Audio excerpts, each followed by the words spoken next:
Hey, I'm so excited to welcome our next presenter, Jordan.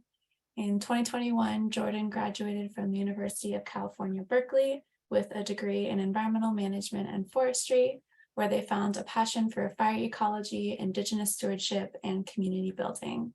After completing 1 year of service as a GrizzlyCorps fellow at a Bay Area food and farm nonprofit, they have continued their service with the Forestry and Fire Recruitment Program, or FFRP, this year at their newly opened Bay Area Oakland headquarters. So I'll pass it over to Jordan to talk more about their work with FFRP. Thank you for the introduction, Jasmine. Can you all hear me okay? Got it. I'll share my screen. Let me know. Is that good? Good, cool, thank you. All right. Yeah, as Jasmine said, my name is Jordan. I worked as a GrizzlyCorps fellow this year at the Forestry and Fire Recruitment Program, FFRP. We'll be using that acronym a lot. Try not to use too many acronyms. If I do, I'll try to remember to define. Hey, Jordan. Yeah. Sorry to interrupt, but it looks like it's cut off again just a little bit on the side. Is this better? That's better, yeah. Got it. Thank you for that. No problem. Cool. Yeah, so FFRP recently expanded to the Bay Area, and that's where I work and live on Ramaytush Ohlone land. I just want to take a moment to acknowledge that.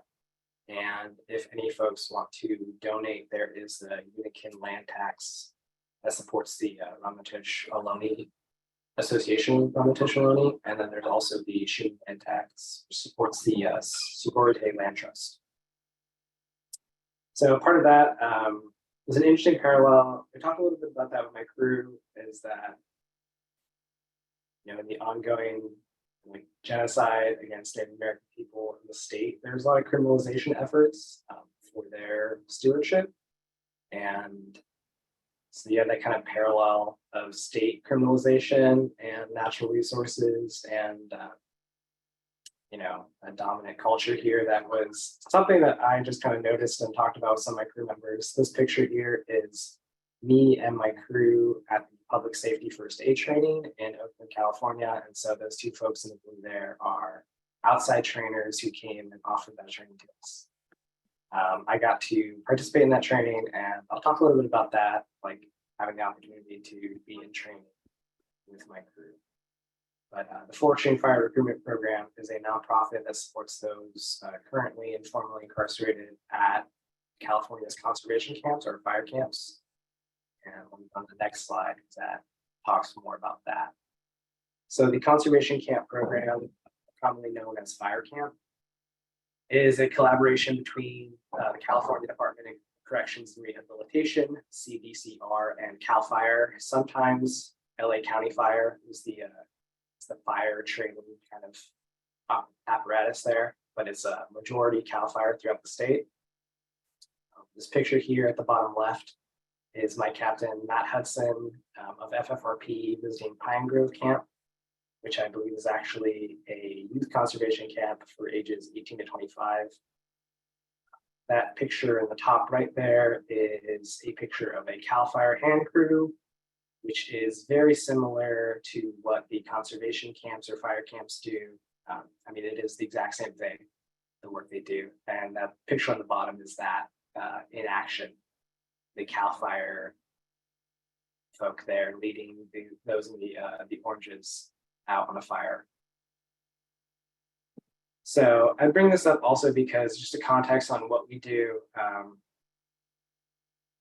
CAL FIRE and the dynamic of the camp program has changed over the past few years. It's important context to bring. So CAL FIRE, in their asking for budget from the state, they kind of have to go over these numbers. And I thought it's just interesting to go over some of the numbers that they talked about. Was the depopulation of CDCR resulted in a reduction of 40 inmate hand crews. And so the hand crews for CAL FIRE / CDCR. And so I should say this, the majority of hand crews for CAL FIRE were actually these fire camp crews. So CAL FIRE didn't really have this picture up top here for a long time until recently. And that is a direct result of that reduction of people. And so they have this number here during the 2021 fire season, an average of only 61 of the 152 inmate hand crews were staffed. So as of late March 2022, the conservation camp program was operating at 40% of total capacity, with only 37 of the 152 budgeted inmate fire crews available for statewide response. So that is kind of like the history of the nonprofit. Comes out of this formation. And I first heard about them in 2019, where the founder and our executive director, Chief Brandon Smith, came and spoke at a William Maines seminar series at Berkeley Forest. It was part of my also capstone class where I was required to attend and ask a question and all that. And so one of the things I got to do was, be introduced to this. It was 2021 early, and it was still middle of lockdown. I hadn't stepped foot on campus for, a year at that point. And Chief Brandon Smith's talk was titled, "Emergency Situations Deserve Proactive Responses, Wildland Firefighting, Incarceration, and the Opportunity to Do Better." And so I think that talk was really one of the highlights of that whole, I would say the highlight of the talk series that year for me, but also one of the highlights of that capstone class. And that capstone class itself was like a big highlight for me in my Zoom education, which is really difficult when you're studying forestry. And as I'm sure many students here know, just dealing with that situation, learning over Zoom. So that was in February 2021. I thought that's a great organization. I would, love to support them and work with them someday. And that arrow there is actually when I went to forestry camp, and I graduated right after that in August 2021. In September, I started my first year at GrizzlyCorps, and I worked for a food and farm nonprofit, as Jasmine said, in the Bay Area. And there, I really enjoyed my time there, and it was something that really expanded my professional capacity. And the only reason I really stayed on for GrizzlyCorps the second year is I think I was in a check-in with Michelle, and she mentioned this organization, and I said, "Wait, FFRP?" And then so that from there on, I was really interested in staying on, and I interviewed in April. I decided to stay on. Obviously, interviewed in April, started in September 2022. So it was a long time out, but I was very excited to join the organization.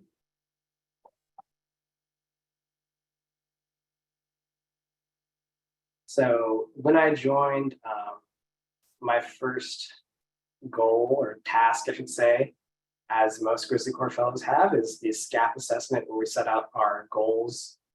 And my goals were pretty broad and really large. And here, this video playing is a time when we were doing project work out at Stinson Beach, and it's just a nice memory. So I'll just put some photos on. I'll try to explain where they came from, but if you have questions, let me know. So CTP is the first acronym here. I realized Career Training Program is what it stands for. Apologies, let me go back. So that is kind of like the bulk. I'll go into more of that the next slide about what CTP is, but that's kind of the day-to-day programming of FFRP. And then that was my first goal, was just to help out with that day-to-day programming, where we bring participants in, where we train them up. My second goal was to really work on our paid projects model. It's the fee-for-service we have, where we have the Buffalo hand crew that goes out and does projects across the state.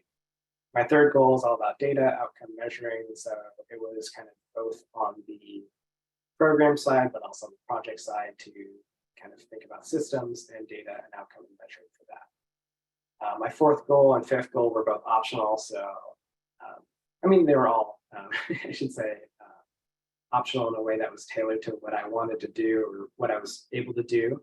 But I was allowed a lot more creativity in these two goals, and me and Carrie came together Carrie being my Bay Area director. And I set a goal of kind of increasing prescribed burn capacity just because that was something that I was professionally interested in, and also doing some research or doing some more ecological based work. And then the fifth goal was policy and physical education. And that just has to do with, obviously no advocacy allowed in the AmeriCorps program, but just understanding the policies that would interact with our work, whether that is CDCR, CAL FIRE, budgets going down for this conservation camp program, or understanding different ways that we can operate as professional firefighters in space. All right, so the first kind of way I've structured this talk is just kind of to go over some highlights or some big picture moments of what my service year has been. This picture in the background here is actually our partners at Berkeley Forest, Kestrel Ravat and Ariel Rowden of Berkeley Forest. If you were in GrizzlyCorps and attended that trip to Blodgett, you all have met them before, but they came out. This is at Russell Research Station in Lafayette, California, which is kind of the East Bay Hills. And there they have a property where FFRP was allowed to train and work and participate in certain things. We actually had this opportunity at the very end of our training cycle to have them come out and do some forestry education. So I'll talk a little bit about that. Before, when I first interviewed in April 2022, I was interviewing with my director, Carrie, and some of the other leadership team, but Carrie was actually the only person kind of staffed on for the Bay Area. And at that point, they knew what roles they needed, they knew who they needed to hire, but I was kind of the second person to commit, obviously not starting for another 5 months. And then I volunteered one time in July just to kind of get a feel for what it was about. I was still working at my other GrizzlyCorps fellowship spot, but I had an opportunity to do some outreach with Carrie. And at that point, it was still Carrie. And I think she was interviewing folks and finalizing a space. And then, by August, there was people hired, there was a space. And so real props to Carrie and the leadership team at FFRP for making that happen. It was an expansion where a lot of learning happened, and it was really individual efforts that really carried through a lot of things.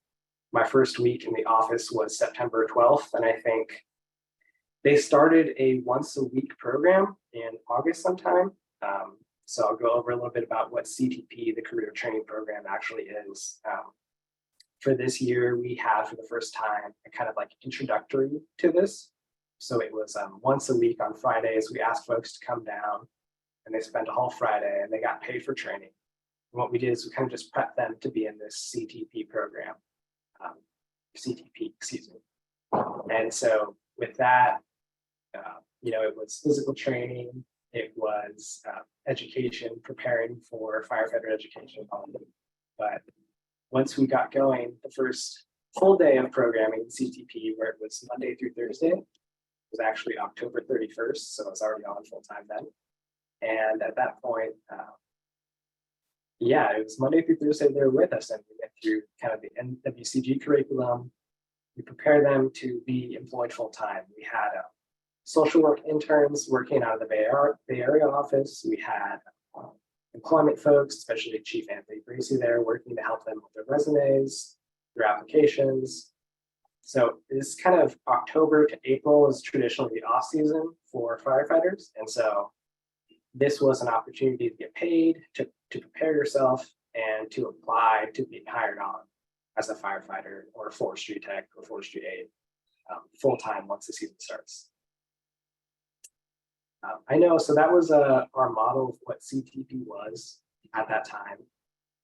And, I think that was my first goal, was just to make sure it happened, was to do whatever I could. And that involved a lot of things. So that involved me driving the van, that involved me hiking with folks, me doing the PT, me doing presentations on forestry education, which leads me to my next slide, I believe.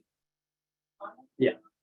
So this video on the left here is that same day with Ariel and Kess, where you see my crew members there. They were walking back. They all paced themselves from this tree a chain length, and they're all getting the height of the tree using a California tree stick, very specific, not a Fillmore stick, but yes, that is what they're doing. So that was my that was part of my role there. So, you know, my forestry background was kind of introduce these people to forestry careers, because firefighting is so seasonal, because firefighting is so physically demanding. We wanted people to know that there's other job opportunities that are in the same field, that are very using the same exact skills, that are often, you know, going to be the work you do when you're not fighting fires. I think I was trying to emphasize that a lot, you know, kind of the ecology and the fields part of it, because trying to be as close as you are to the people implementing the projects, as we know. So a lot of these folks will belong to the Forest Service, to BLM, to CAL FIRE. And when those folks are not doing emergency response, they are doing, you know, forest health, forest restoration projects. And so I think it was important to help people understand as much as possible both the fuels for their firefighting skills and safety and well-being, but also to understand the ecology, because, you know, they're the ones at the end of the day, usually with the chainsaw in their hand. And so I think that was what I tried to do. It was an interesting dynamic from last year where I did do a lot of education, but I realized last year it was a lot more peer-based.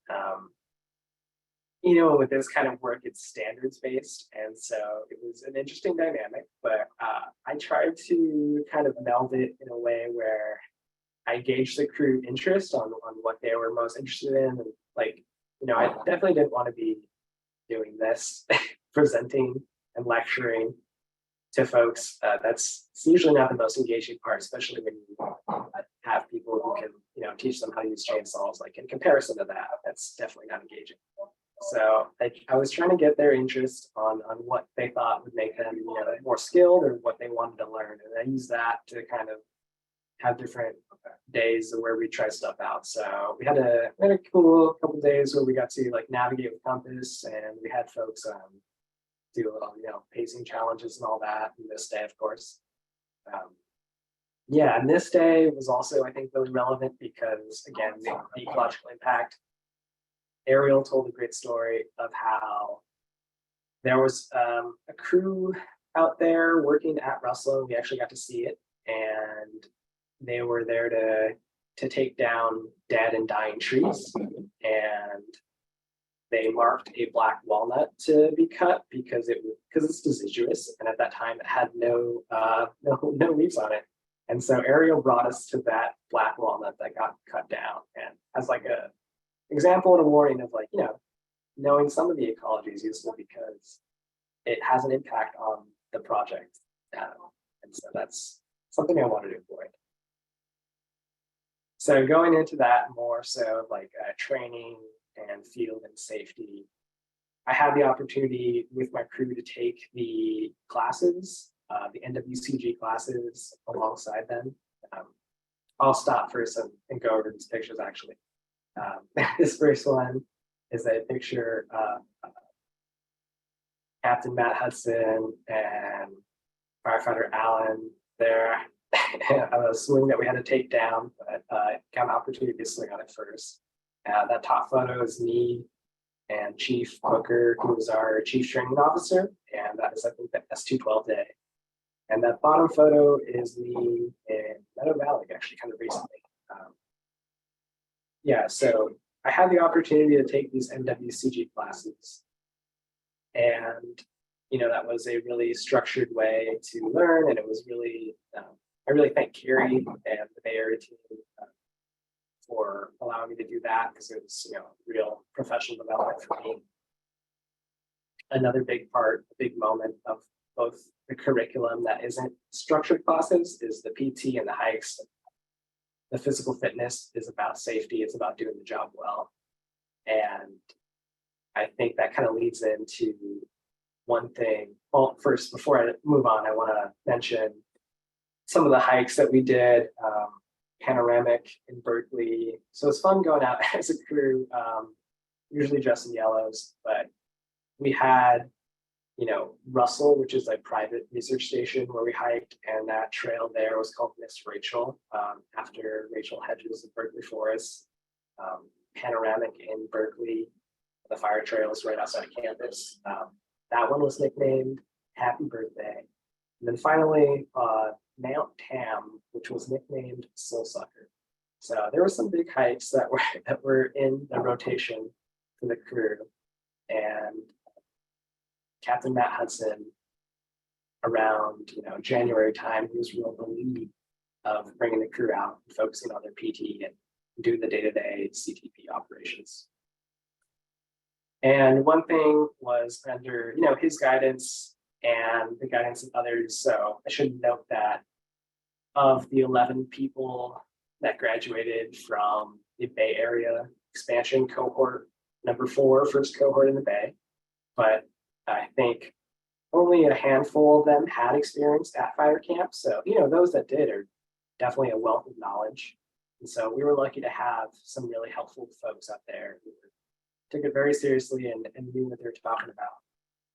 And in addition to that, Captain Matt Hudson had great leadership and was always key in bringing out LACEs. LCES is lookout, communication, escape route, safety zones when we're out on hikes. And again, that PSFA is the first aid class I took.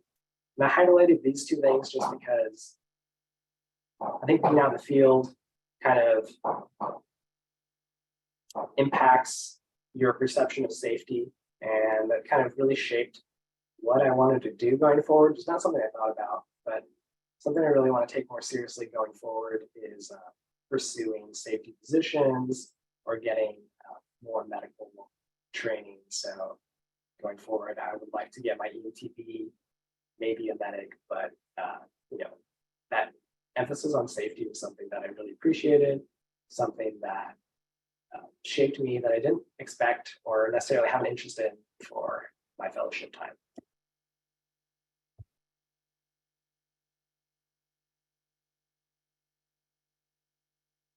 Another big moment that I want to highlight from my fellowship was the research I did with Living with Fire.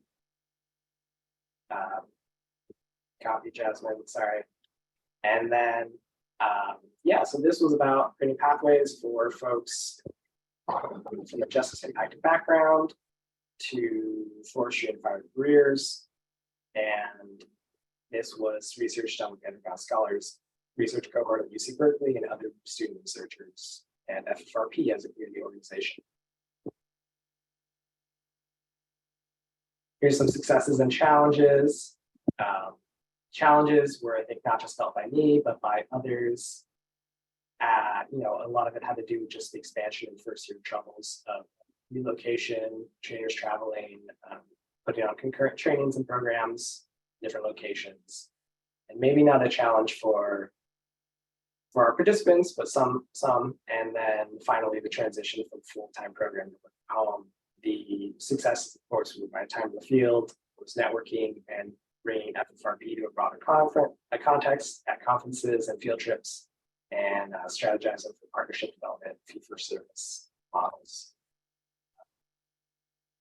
The next opportunity here I'll be doing is a forest health project and monitoring specialist at CAL FIRE.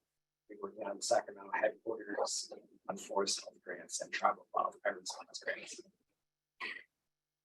I just want to thank the Bay Area team, especially Director Carey, Captain Matt Hudson, Chief Anthony Gracie, Chris, Tyler, so everyone that can do. So thank you all. Sorry, I didn't realize the time, Jasmine, the chat was not popping up, but that is all I got. Okay, thank you so much, Jordan. That was a wonderful presentation. Yeah, we are a little bit over time, but if anyone has a quick comment or question, feel free to unmute yourselves.